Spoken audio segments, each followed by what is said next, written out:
Well, good morning. We're going to back up now and do the housekeeping things. I'm Rebecca Shlafer. Some of you have received one or many emails from me. I appreciate you being here this morning. Wendy's going to step out as the commissioner leaves, but we'll be back in. I want to give a few opening remarks and just provide a little bit of background for where we're going today. First, before we begin, I think it's important that we thank all of you for coming today. You're going to spend the whole day today in what is going to be a beautiful Minnesota day. So thank you for being inside in this windowless room, knowing what's outside. I hope you got all of your leaf raking and walking and beautiful outdoor.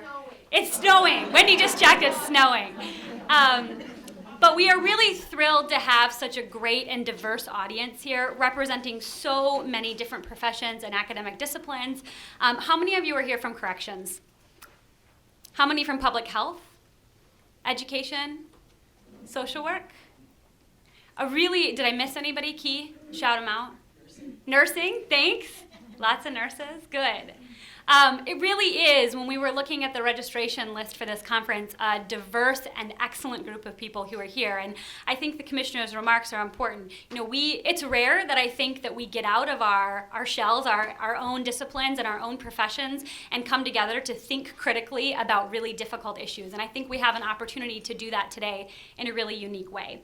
I want to be sure to thank the event sponsors today, the Center for Leadership in Maternal and Child Health in the School of Public Health, which is the center that Wendy directs, is one of the core sponsors, in addition to the University of Minnesota's Center Clinical and Translational Science Institute and the Irving Harris Foundation.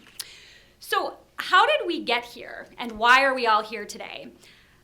Indeed, we know that the U.S. is the world's leader in incarceration, with over 2 million people currently in prisons or jails. That's a 500% increase over the past 30 years. And while the majority of incarcerated individuals are men, we know that the number of women in prison has increased at nearly 1.5 times the rate of men. There's also growing recognition of the collateral consequences that incarceration has on individuals' children, their families, and communities.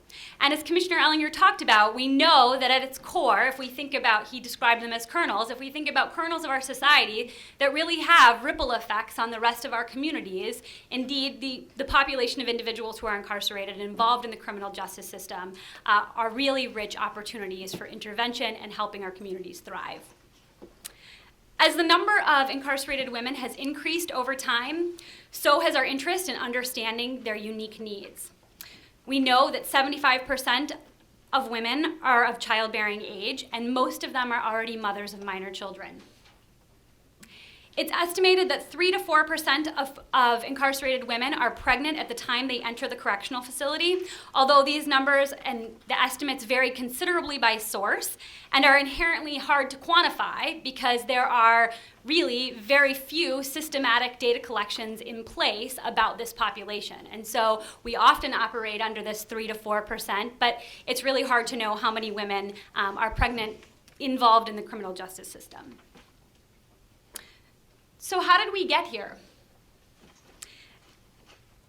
While pregnant women make up only a very small proportion of the total inmate population, and we get that, there has been a growing national and local attention to their unique needs and the implications for their health, their children's health, and the health of the communities in which we live.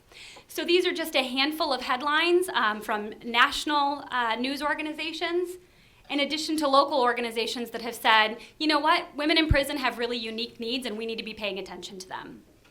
With this in mind, a bill was introduced during the last legislative session, and this is one of the documents that's in your packet today.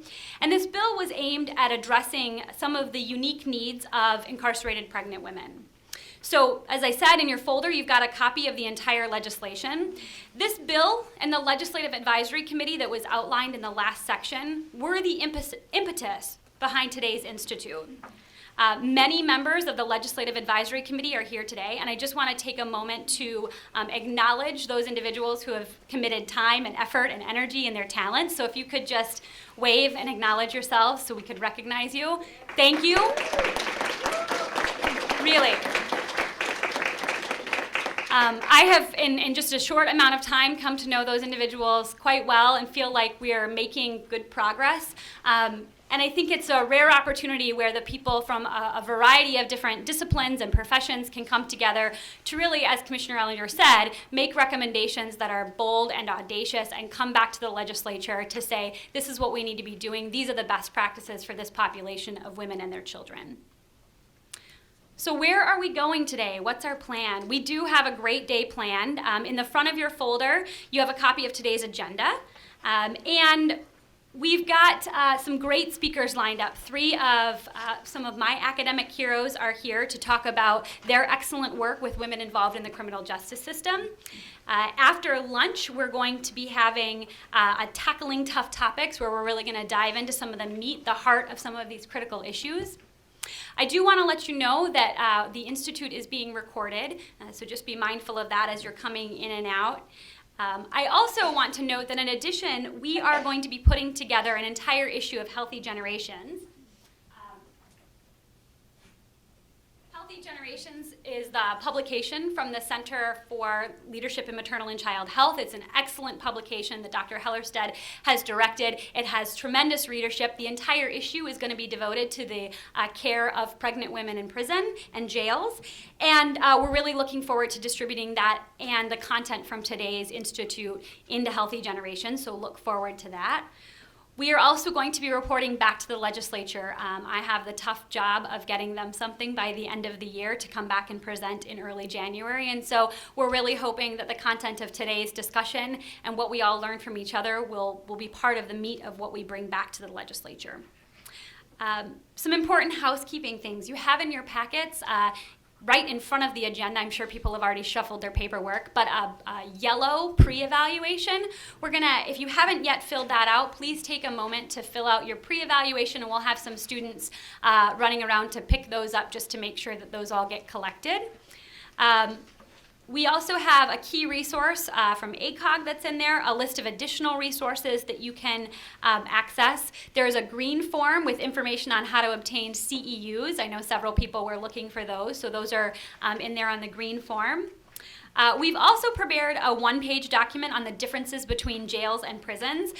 For the public health people or the non-corrections people in the audience, there are some really important differences, and I think the lay audiences often just lump prisons and jails in one or sometimes use them interchangeably, and I think perhaps nothing has been more clear from our Legislative Advisory Committee than the critical differences between the state prison where women are housed in Shakopee and all of the county jails across our state, and the differences in services and programs and facility and operations and all of the things that make jails and prisons and the women that are in there different. And so there's a brief one-pager on that in your packet. Some other critical housekeeping information. Bathrooms are back right by where the breakfast was located. So the men's is on one side of the breakfast and the women's is on the other. At lunch, we'll be directing folks, but it's right up the stairs, almost directly above us. So you'll go back towards where registration was and go up one level, and that's where the lunch will be served.